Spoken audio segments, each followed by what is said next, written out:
Ilya used to order a spare part for his airline Superjet from a supplier in France, and in 2022 that phone number just stopped working. The plane everyone's calling a shocking new variant is the Yakovlev SJ-100, and it isn't a clean sheet aircraft, it's the old Superjet 100 rebuilt from the inside out. That distinction matters, because the real story isn't a faster plane, it's an entire country forced to relearn how to build one.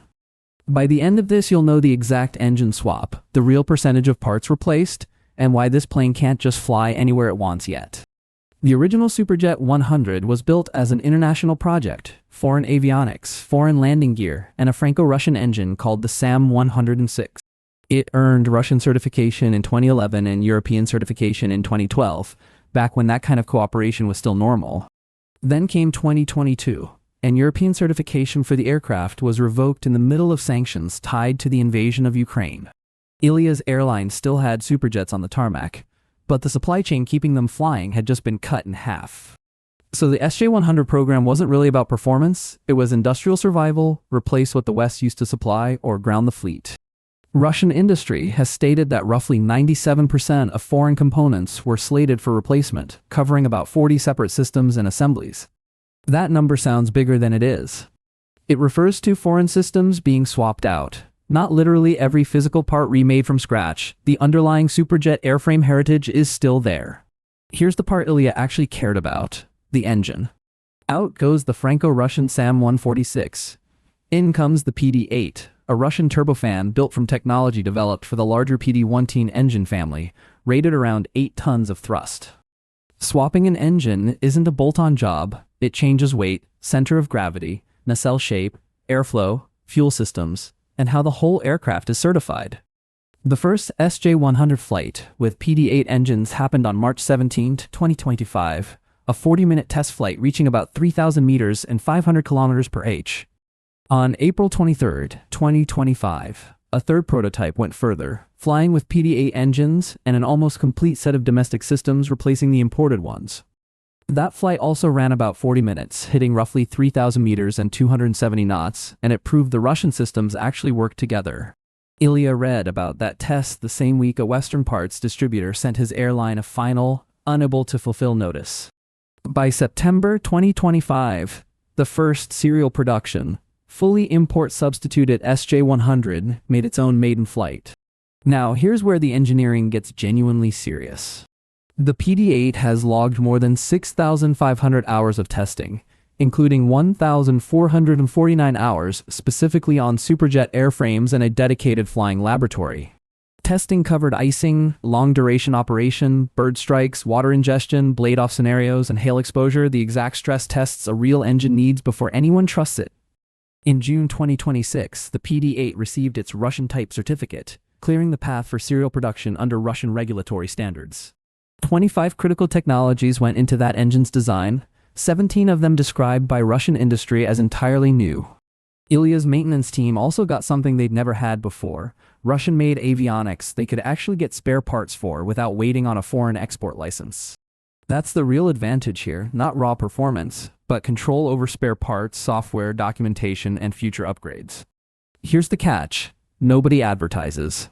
There's no decades of service data yet proving this new architecture is actually cheaper or easier to maintain. That claim is still unproven, not established fact. The noise story gets exaggerated too. The original Superjet already met strict international noise standards for its era, and PD-8 acoustic testing is still ongoing. So calling it quieter than the old model across the board is getting ahead of the actual test data. What's solid is the mission profile, roughly a 100-seat regional jet, one common configuration around 103 seats, advertised range near 4,300 kilometers depending on payload and conditions. This was never designed to fight for long-haul routes, it's built for short regional hops, which happens to be exactly what Ilya's airline flies. Think about the irony sitting inside this whole program. The original Superjet existed because Russia wanted access to global aerospace technology through international partnership. After sanctions hit, that same airframe became the foundation for the opposite goal, total domestic independence from the partners who used to supply it. Ilya's airline didn't choose that shift, the geopolitics chose it for them, and the aircraft they fly became a symbol of it either way. Rebuilding this plane meant recreating avionics, hydraulics, landing gear, navigation, communications, environmental control, and full engine integration almost from scratch. That's not a paint job on an old airframe, that's rebuilding an entire domestic aerospace supply chain around one aircraft program. And Russia's civil aviation sector historically leaned on international cooperation for exactly this kind of engine technology, so the PD-8 forced real indigenous development, not a rebadge. Here's the part that actually decides whether this program survives long-term. Technical independence, meaning Russia can build and maintain the plane, is only half the challenge.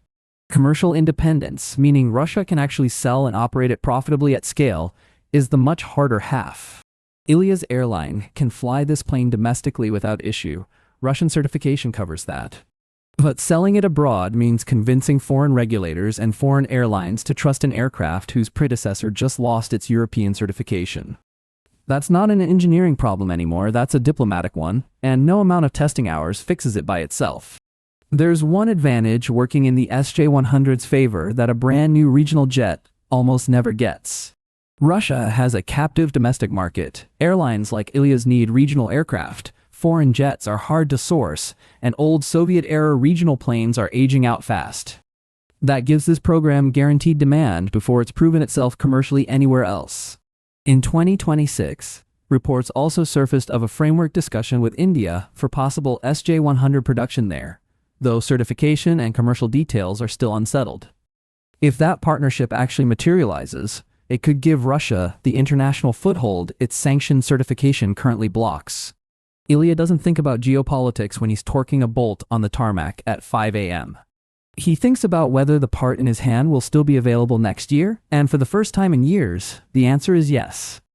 That's the quiet headline underneath all the technical specs, an airline maintenance crew that stopped depending on a phone number in France. The bigger story here was never really about beating the old Superjet speed or range. It's about whether necessity forced Russia to rebuild more of its own aerospace industry than a decade of cooperation ever would have. My honest take, that's a more interesting story than new plane is better, because it's a story about industrial survival under pressure. Ilya's airline is still flying old Superjets alongside the new SJ-100 right now, one built on global cooperation, one built on its collapse. If you want to see what happens when a country tries the opposite strategy and leans further into imported technology instead, that's exactly what the next video covers. Watch that one next, because the contrast between these two approaches tells you almost everything about how sanctions actually reshape an industry.